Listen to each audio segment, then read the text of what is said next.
que ces dernières années, ça a commencé à émerger. Il y a des contrôles chez les sportifs, des anti-inflammatoires non stéroïdiens. Est-ce que tu peux nous expliquer ce que c'est? Qui va venir contrôler cette substance?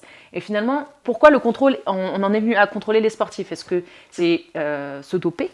J'aimerais en savoir un peu plus à ce sujet-là. C'est vrai qu'on en a pas mal parlé dans l'actualité ces derniers temps.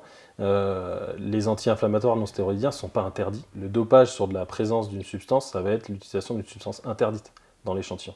Si la substance n'est pas interdite, par définition, c'est pas du dopage. Ça a fait de l'actualité parce que l'utilisation un peu excessive ou peu encadrée de ces médicaments-là ou de ces produits-là peut, dans un certain cadre, être dangereux pour la santé si jamais c'est consommé en plus d'une activité intense. Et du coup, c'est vrai que certains organisateurs, certaines compétitions, certaines organisations se sont dit, pour protéger la santé de nos sportifs, de nos participants, on va interdire cette substance-là et mettre en place des tests qui ne sont pas des tests antidopage, qui ne sont pas des contrôles antidopage, puisque ça ne rentre pas dans le cadre d'une organisation signataire du Code mondial antidopage. Ça n'a pas de valeur en matière d'antidopage, ça a du sens en matière de protection de la santé pour l'organisateur en question. Ça perturbe un petit peu le message parce que ça vient confondre en fait deux univers, deux éléments.